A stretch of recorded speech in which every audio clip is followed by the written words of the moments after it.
now at last is a chance for you to ask questions or to express views. And in particular, please do not feel that you need to agree that all the research is immediately applicable in your situation. It may well be, and I'm sure that much is, but if any of you have any doubts or worries, remember what Deb said, this is a safe place for you to raise them, and because that's what we're here to do. We're here to explore and develop and think of further issues we need to examine further. So I'd now like to invite, we've got a period now for discussion, after which there'll be a bit of a summary, but I'd like to invite anybody in the room who would like to raise a question to raise their hand. And just to remind you, if you'd like to ask it the microphone's coming to this gentleman in the middle to start off.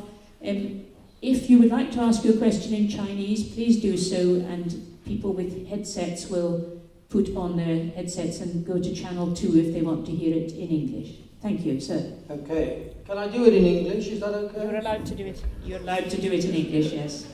Tim Hawkins, Shanghai Experimental School. We are primarily an IGCSE and A-level school. Now, I thank you very much for your presentations. I 100% agree with encouraging students to develop their own learning strategies, and I agree with almost all of what you've said about the way teachers should support that. Now, I would expect, and maybe you would agree or you wouldn't agree, that different students would progress at different paces as a result particularly of developing their own learning strategies. Now in China, the truth is we like to see A-level results, and parents like to see A-level results that can get their sons and daughters into Oxford, Cambridge, Imperial, UCL, Warwick, Harvard, Toronto, wherever. I wonder if the progress of individual students in an A-level context, different speeds, is consistent with Cambridge Assessment's future policy of abolishing ASs and only training linear straight to A-level. I would have thought, if anything, we would need more formal steps towards A-level, and particularly we would not want to abolish ASs. I'm going to take the floor for answering a little bit, if I may, Deb, about ASs and A-levels. Just to say, for the benefit of the audience, there's two issues here. One is what is going to happen to those exams in England, and you will have read stuff in the newspapers about that.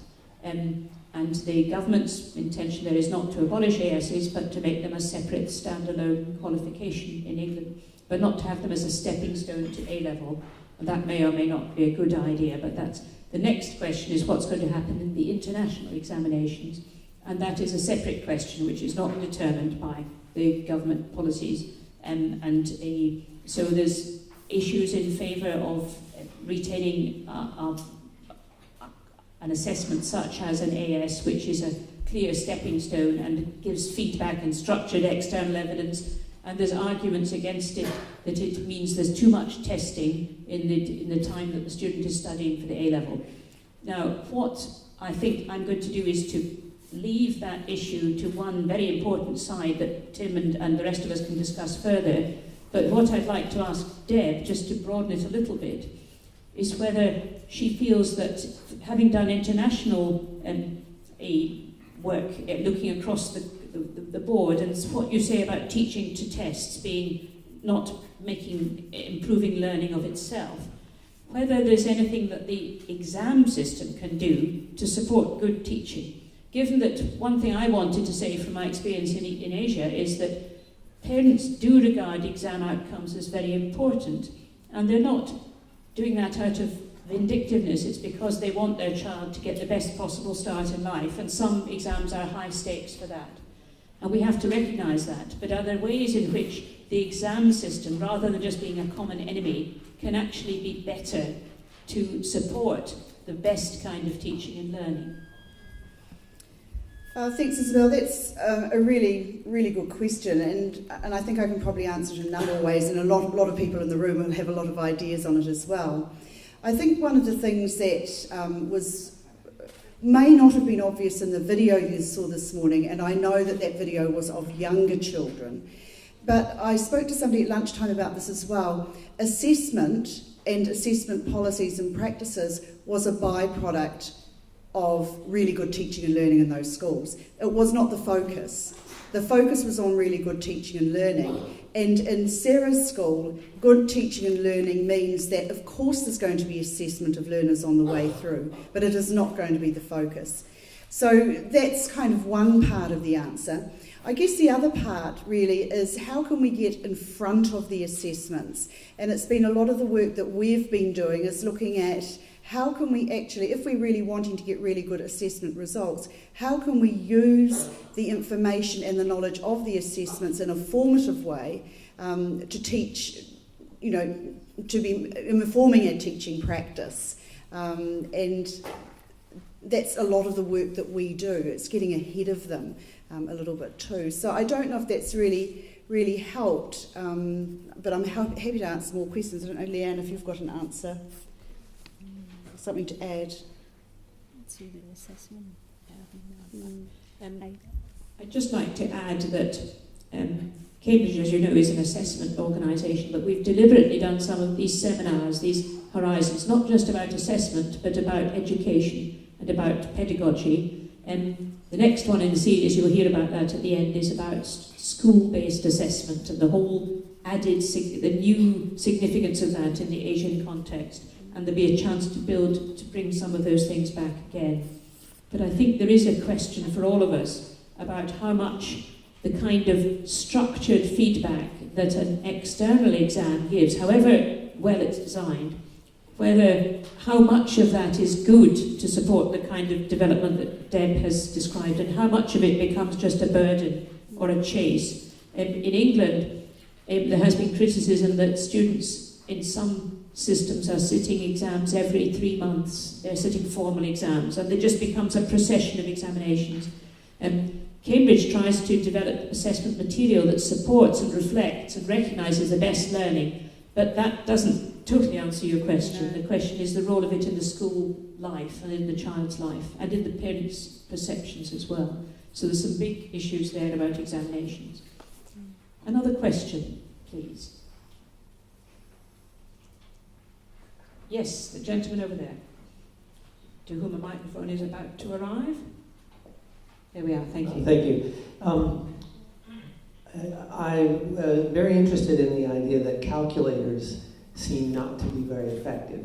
I actually personally agree with that. I don't like using them, but the fact is they've become a standard part of the curriculum. And that is partly driven by assessment. And I guess my question, which is, I don't know if there's an answer to this, but what is a math teacher to do?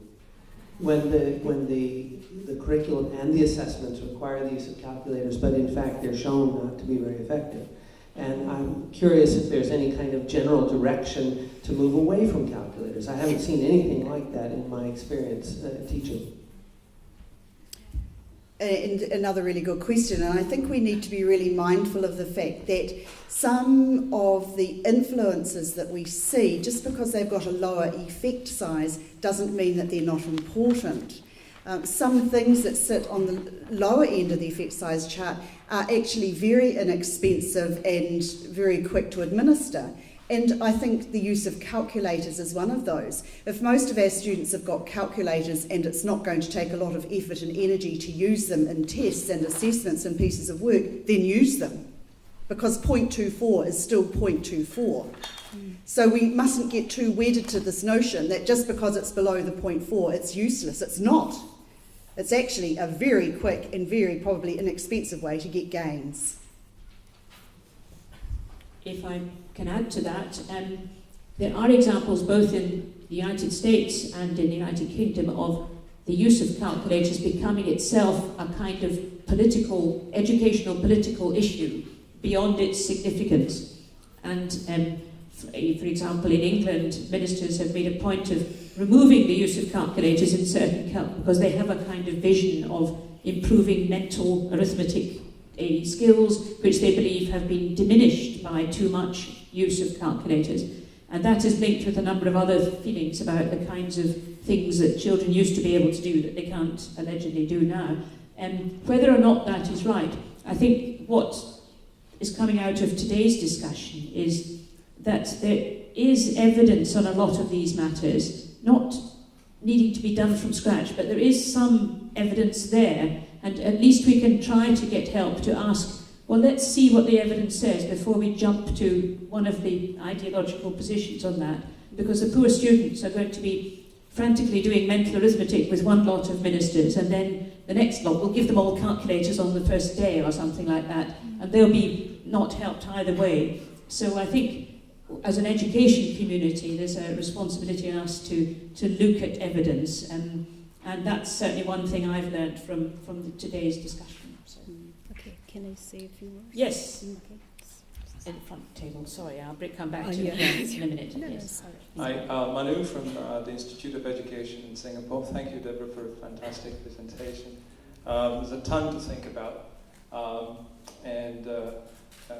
Before we even jump into the implications of what these findings are suggesting for practice and for policymakers, I'm still struggling with what it means on multiple levels. So I'm going to be much like your friend from London, who was skeptical about that school. So the first thing is a definitional issue. I mean, schooling, education, teaching are very value-laden activities, situated activities. So when you say even a term like homework or feedback or professional development or worked examples, I mean, these mean very different things in different contexts.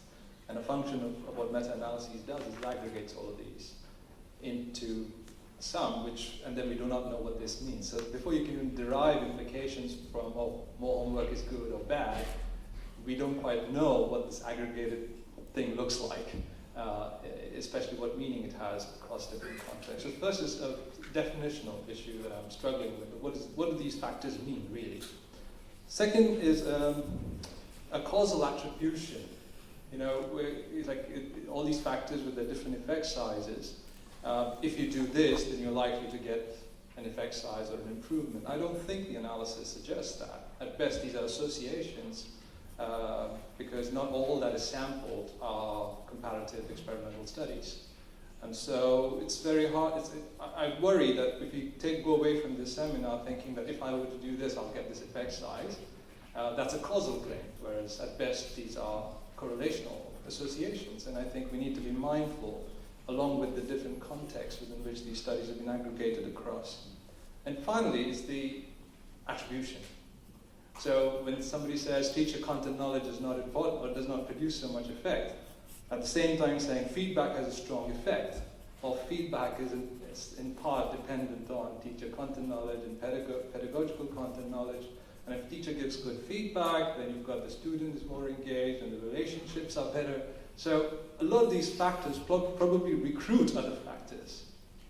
And so, again, it goes back into what is the causal attribution? And I don't think we can answer that question. Much as important as this work is, for us to think about what is important, I worry that we're overgeneralizing, over-interpreting the analysis, even though it comes from a huge and fantastic data set analysis. So, so those three levels, the definitional issues, the attribution of effects, and the interacting factors. Could you just respond and perhaps bring us down to earth a little bit before we jump into some implication and people go away thinking, oh, we should do this or we should do that? I would hope that I have presented today and what I spoke about, that effect sizes and the measurement that's been used, I summarised 20 years of work in an hour, or a little over an hour. So obviously there's a huge level of depth and information that sits in behind the effect sizes, which is why I invited you to go back to the original research if there's something that in particular interests you, and also signal that a lot of the research gets hijacked, if you like, for political purposes. So yes, I agree, and John agrees too, that there is certainly a danger in simplifying the research. However, it does tell a story. And it's the story that's wrapped around the research findings that we really focus on. We would never suggest that people need to tick off the top 10 things, because we know that that's not what it's about. But it's actually changing the way that we think about teaching and learning, and pulling those common ideas together around what quality teaching might be, what it means to have all of those things together. So I agree. I mean, everything you said is correct. And yes, we have to read it carefully, and we must be careful not to take things out of context. Effect sizes and the Hattie research is an invitation to have a discussion and to put it into your context. And it's an invitation for you to go deeper. What we have done, though, as a team and working with John, is to pull out, if you like, what I showed at the end, which is those 5 key strands of visible learning. So we have synthesised, if you like, all of the key messages out of the research, and we've said we need to consider the topic of visible learners. We need to think about whether, the whole role of inspired and passionate teachers and what that means. And that means many things in many different countries and different processes for doing that. We need to look at whether or not we know our impact on students. We need to know if we are a visible learning school, and we need to give and receive effective feedback. Yes, they've all got huge levels of depth that sit underneath them, which is why we have worked as a team in the visible learning team to really start to unpick that for schools. So we run a process and a program where we take schools through looking really deeply into those aspects of the research, and then applying it as a process to their school and asking the questions: what does this look like in my school? Is this important for my school? So we haven't got the answers, we've got the questions. And I know if John were here, he would say that the research evidence itself is vast enough to be able to pull out the key themes that we think make a really convincing, and we know the evidence says makes a really convincing story. So I don't know if that has helped, but I share your concerns. We all share your concerns in the work that we do, and believe they're really valid. I'd just like to add, and then I'm going to invite Leanne to come in because she wanted to say something about calculators as well. Second question. One of the reasons we have had today's discussion is rather that we in Cambridge wanted to encourage us all to ask the questions that Manu has raised in the way that Deb suggested. If you take homework, which has come up several times today, is what is meant by homework and the whole baggage that comes with that word, is it the same in our contexts as in America and the places that the research was done in? Or is it different? Or are some bits similar and some bits different? The kind of homework tasks that Li Yen was describing, they're very different to the kind of tasks they're set in some parts of the United States. Does that matter? Does that affect it? It's asking the question. So what I take Deb as saying to us is, the Western research that we've reported has said this about homework, as understood in those countries. What do you think about it in your setting, given that evidence from there? And the answer may be that it means something rather different, or that parents have different expectations or something, but it starts us thinking, and it starts asking questions, and it encourages us to look at the evidence. And I think I would say that if there is evidence, including in research written in other languages, which suggests different findings about homework as understood in Singapore or in China or somewhere, I think that we would be interested to know, and I'm sure that Deb and John Hattie would be interested to know as well. So it's the beginning of a discussion rather than saying these are the answers and there you are. But that's my tuppence. Now, Leanne, you've been very patient.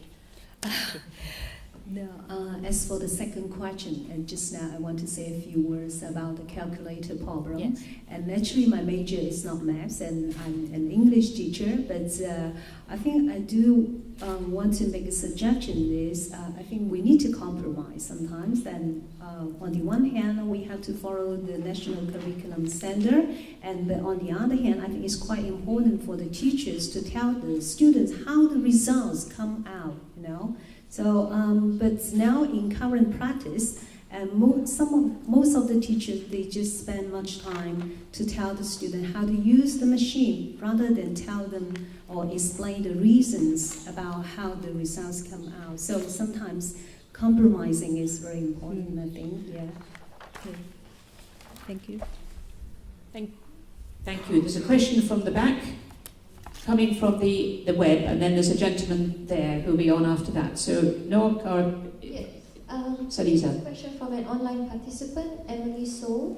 Her question is, I have seen how organizational culture can develop the conditions necessary to make visible learning a reality. What works for one may not necessarily work for another. What the research seems to show is how crucial passionate teachers are to the entire process. How can we have more passionate teachers? How can we make sure they become the critical mass in our respective schools? Thank you. I think that's the question. It's the nub of the whole day. So how can we have more passionate teachers and the effect of the culture? The school we saw in the video, everything about the school was buzzing about what you were talking about. So how can we create more passionate teaching? Gosh, if I had the answer to that, I'd be very wealthy, wouldn't I? I certainly agree with the first part of the question, which is around the organisational culture and it being very different. And I said this morning in my presentation that we're working with a very large organisation, one of the territories in Australia, and putting a visible learning lens in terms of school review and change and system reform across that education spectrum. So that's a very made-to-measure piece of work based on the visible learning work. So it is very important that we take that into account. Likewise, I'm working in Sweden at the moment, and the organisational culture there and the education culture is quite different. I mean, I said this morning they have no word for learner, so they kind of, and I understand here visible was not a word that was easily translated. So words can be very slippery creatures, and we have to be very careful about how we use them, but the context is very, very important. We would like to think, and we believe that certainly some of the systems and processes we've put around our work is actually helping teachers to become more aware of where the opportunities are for excellence and what their role is in those opportunities. So some teachers will do it by themselves because they're driven to success anyway, and others need a helping hand through it. And need to be challenged and need to see themselves as learners in a learning community. And that is a real focus of our work. It's for us as teachers to see, and all of us to see ourselves as learners. So, I see varying things around the world in terms of how we actually are motivating our teachers to greater heights, and I see all sorts of tools that places are using. But it's having the discussions, and it's having really strong leaders in schools that lead those discussions, because as leaders in the school, the teachers are your classroom, if you like. So how can you make that happen and really driving that notion of success? So, we're working certainly in that space, and I know a lot of you are too, but, what did I hear once said? Teachers don't mind change, they just don't like to be changed. Do you see the difference? So it is a challenge, and an exciting one, and one that we're certainly having a lot of success with. And for those who are policymakers, some of the questions that are sometimes posed in relation to is what, as a policymaker or as an authority, can you do to leave space for passionate teaching to happen? Because even if you can't create it by pressing a button, you can put barriers in the way by things that you throw at teachers. And we can all do that, especially when we're anxious to support authorities that want to make differences quickly, so they put in lots of new things. And the real question is, are we allowing passionate teaching to happen? And that is a very challenging question for all of us. It's the same for those of us who design examinations and curricula, and that we somehow have to make sure that we're supporting the best teaching and learning and not making our changes an end in themselves. Sorry, can I just... thanks, Isabel. That's really true. And you could see in that video this morning the teachers sitting around and discussing teaching and learning. Now, it's giving teachers the time to do that, to collaborate. If we say collaboration is one of the key things, then we need to give teachers the time and the space to do that. So when we talk about having a visible learning school, you can call it anything you like, but are you actually allowing teachers, if you say collaboration is important, if you say using data is important and knowing evidence of the impact you're having, do you have systems in place to allow those discussions to happen? And have systems to collect that information, and that's our role as leaders of schools to enable that. Now the next one was a gentleman over there, to whom a microphone is coming. Thank you. Good afternoon. My name's Alex. I am the principal of Guangzhou Yinghao College, and very much thank you for the presentation this morning and the afternoon. And I would like to share a couple of my own ideas towards the discussions made earlier. Very interesting question asked this morning on video is what is the definition of learning? And I think to myself, the definition of learning is to understand and to maximize one's potential. And what Tim, I believe, mentioned earlier, it's an unfortunate fact that right now, in China, that most parents would put their emphasis on what their A-level results are, and therefore it helps the students get into a top university. But education, from what I believe, it's more than just sending them into top universities. It's about preparing them for 10 years, 20 years later. And moving from teachers and teaching sort of techniques, I would like to talk a little bit about the students in China. Because what I find, if I'm correct, that most of the population in the schools that are represented today are Chinese students. And they come from a nation that has a very different structure than to the West. In the West, at the age of 12, you would be provided with, say, 15 subjects. Okay, you would study everything from maths, physics, chemistry, arts, even photography sometimes. And you would pick up the subjects that you're interested in and the subjects that you want to pursue. And from 15 subjects, you go into 12, into 10, into 4, into 3, and eventually when you hit university, you would be left with one subject. But in the Chinese system, it's very different. It's almost the other way around. Okay, at the age of 12, 11, primary 6, 小学6年级, we have 3 subjects, okay? Chinese, literature, mathematics, and English language.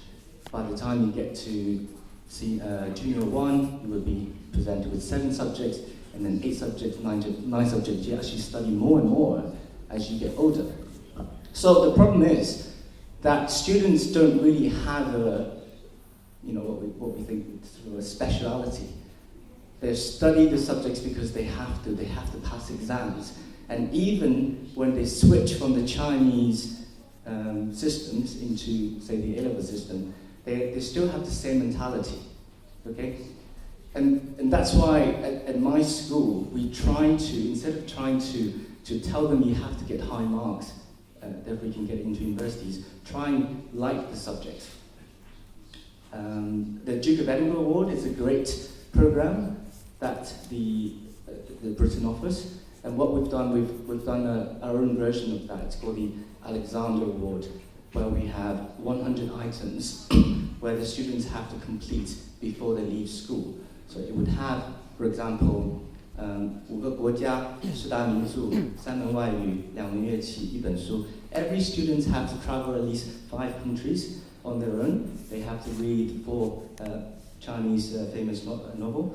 They have to have 3 languages. They have to have 2 musical instruments, and they must publish 1 book before they leave, whether it's a photography sort of collection or whatever. So the reason we do that is because we're trying to make them, first of all, understand more about themselves. Okay, they're not learning economics just so one day they can make money, you know. They're learning economics because they understand exactly what economics is about at school level, at university level, and maybe what they do later in life. In that way, the students then sort of pick up their subjects and study the subjects more effectively than just running what some newspapers may call factory systems in China. So instead of asking a question, I'm here just to share what I do at the school, and I hope that can help everyone that's sitting here. Thank you so much, and that's really a very great interest, and we're all awestruck by the winners of your Alexander Award. I think there's a broader question which I'd like to put to my colleagues here about motivation.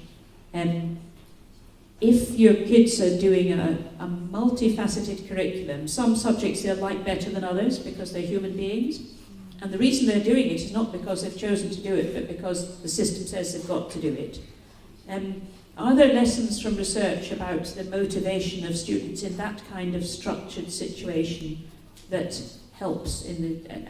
I should add, perhaps, that the description of the Western system that you made was perhaps a little oversimplified, and it's a bit more varied now and generalised in many parts. But leaving that all aside, it's about this motivation when there's a structured system and everybody's got to go through it, whether they like it or not. Anything about motivating students to enjoy learning in that context? Yeah, it's a tricky one, really. I mean, I really like your story about the Duke of Edinburgh Awards and how you use those. And I don't know if you noticed or I mightn't have put it up on the effect size chart around out-of-school programs and outdoor pursuit programs, which actually does have a really positive impact on student achievement. Because what is actually happening in some of those situations is you've actually got students in situations where somebody is really coaching them through something. So like, for example, if you're learning to abseil, you know what abseiling is, going down a cliff. You know, you've actually putting in place a lot of that coaching that is really replicated in good teaching and learning, where you've got kids learning together, they're putting the harness on, they're checking it, they're checking each other's, all of those kinds of things which are replicated, I think, in what you're discussing around the Duke of Edinburgh Awards. So the other thing about that too is that often those kinds of opportunities that you're providing are the very reason why a lot of students might actually stay at school. Certainly in Western countries, they are motivating factors for students to stay at school and to continue right through to the end of school. And from a lot of the research, it looks very clearly at success in later life is not necessarily directly attributed, and this might be a Western thing, to your achievement at school, but to actually how many years you spent at school. So that's a really interesting statistic that we certainly look at in the countries that I work in, that difference between achievement and your years spent at school. And sometimes things like Duke of Edinburgh or some of those things, sports events, are motivating factors for students to stay at school. The thing around motivating students, I mean, it's always going to be easier to motivate students when they're really interested in something. So the question really is how you get them interested. And I guess the answer for me would be having a teacher who was really inspired and passionate and wanted you to share that passion that they actually have. So, you know, what does that look like? If I'm a truly inspired and passionate physics teacher or maths teacher, and I am able to get that passion across to my students and want them to share that, we possibly have a far greater chance of them being really engaging with it. But, you know, it's not an easy one. I'll come back, just Leanne first, and then I'll come back to you. Sorry. Okay. So I think to motivate the students, one thing I want to raise is the textbook or the teaching materials. I'm not sure. So far, I haven't found any finding result from visible learning research. Is there something about to do with materials, teaching materials or textbook? Because I think textbook or teaching materials are very important to motivate the learner. And I think in Asian context, in most of the country, we tend to use textbook. But in the Western world, for example, in the UK, I don't think all the teachers use textbook. They just use the teaching materials they selected. So if you are a maths teacher, so for example, you teach them some figures, or for maybe another maths teacher, they would like to tell the students some stories about scientists or the math scientists. So it's different, I think, the effect. So Yeah. anything about the textbook or teaching? Well, what our focus is on is really tailoring or having learning experience with students that are targeted at where their learning is at. So the notion of teaching everybody to a textbook is simply not something that invisible learning we would say is advisable. I mean, you can have a class of 5, 6, 7, 8-year-olds and they're all learning at different levels and at different rates within that.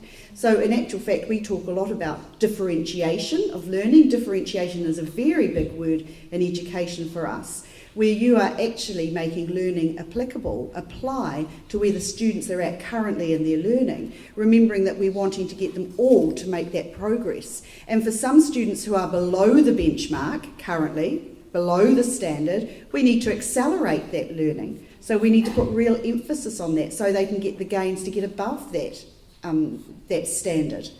So teaching to a textbook would be something that certainly textbooks would be used, but they'd be used as a tool in terms of your learning today in this context. Your learning today might be quite different, and you're in a totally different place if you're using a textbook.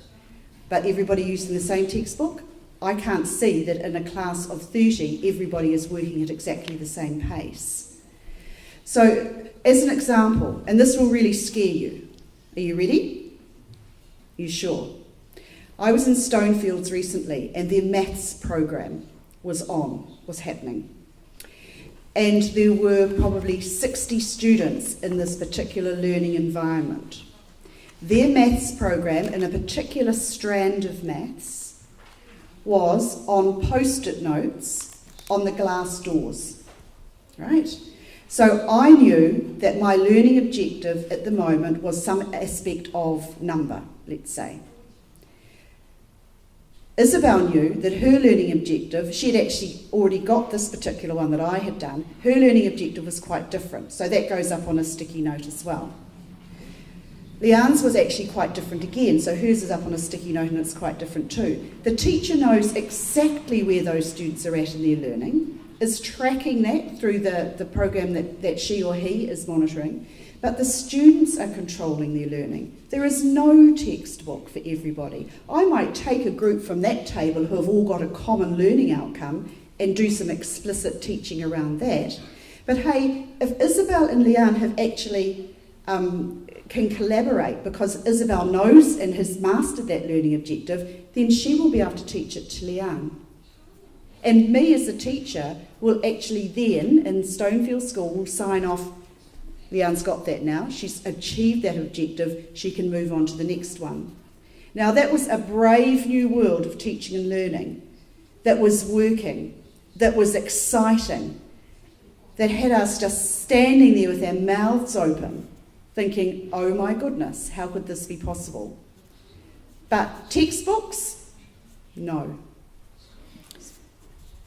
I'm very much aware that there's a whole other debate about all of this. You should have seen your faces when Deb said what she said in her first sentence about textbooks, because we're fully aware of the profound significance of approved textbooks and teacher guides in the traditions we're talking about. They're at the core of expectations of teachers and parents particularly.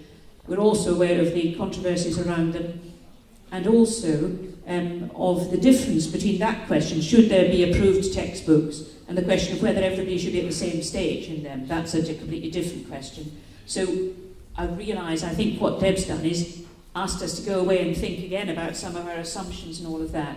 And it'd be very useful to see if there's any research evidence, again it may not be in English, that will help on that. Now if you want to come back very briefly, but I want to have one more set of questions before we finish. So, did you want to come back? Very briefly, if you could wait for the microphone, thank you. Yes, indeed. I've got actually a question following what I've said earlier.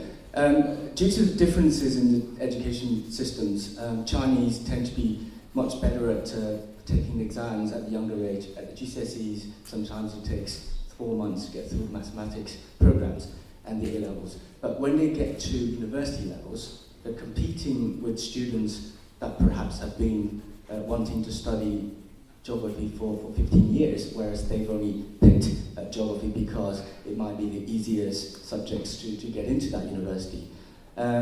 So there's a famous saying that in China it is difficult to get into university, but it's very easy to come out. But in the West, it's very difficult to get in. It's very easy to get in, but it's very difficult to come out because of perhaps the differences in the two education systems. So do you have a solution how to minimize that problem? That's my question. Thank you. Okay, so question. I think we should focus particularly on students who are at school in Asia and are going to progress to university in other cultures, whether it's in America or Australia or Europe or wherever. There's another set of questions about the expectations of Asian universities, which is another question again, and they have particular questions as well. Is there anything you wanted to add on that, perhaps Leanne? And then I'm going to have one more question and then we'll draw it to a close. I think it's really a big question. Okay, and so I think from my point of view, so the curriculum of the high school, so I think we have to do something or make some changes for the curriculum. So from the findings, as we can see today, for example, the problem-solving skills, I think problem-solving skill is not emphasized in the high school curriculum. So, but problem-solving skill is very important at university level. So it's just an example. I think we have to do something in the curriculum in terms of what to teach and how to teach. But it's really big questions, I think. We've got time for one other question. A gentleman there, and then we'll begin to round up. Thank you. I'll keep it short because the time's short. That's so okay. I'll cut down with 5 questions to 1. I'm a bit surprised in the context of what we're talking. All the things we're talking about here are from the West. Studies from the West, metaphysics, examples from the West. What does the panel think about the second language effect? I'm surprised that there hasn't been more said about this, because all of our students here are learning in a second language, and the level of English is at various levels. So the effect that that has and how visual learning can help and assist with that. And it's another really good question, and one that we're grappling with a lot and addressing quite effectively, I hope, in our work in Central Australia, where we're working with a lot of Indigenous students for whom English certainly is a second language and it's not spoken at home. So what are we doing in that context, and what does the visible learning research actually say about it? There's quite a lot in the visible learning research about second language learning and about specific programs for for second language learning.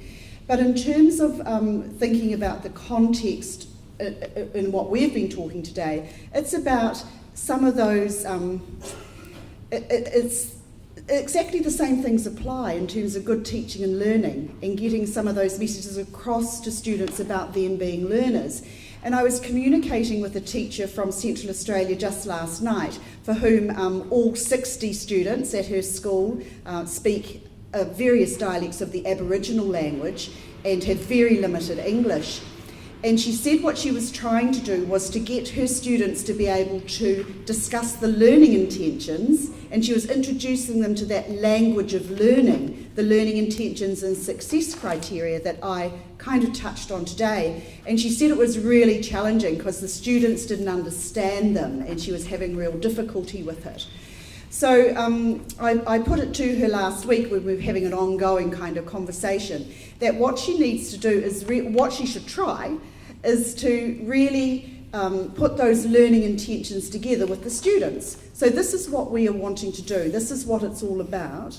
In language that they can understand, in ways that they can understand it, and then getting them to actually develop the learning intentions and getting them to develop what that success looks like. So then it's in a context in a language that they understand, and then giving them far more ownership of it.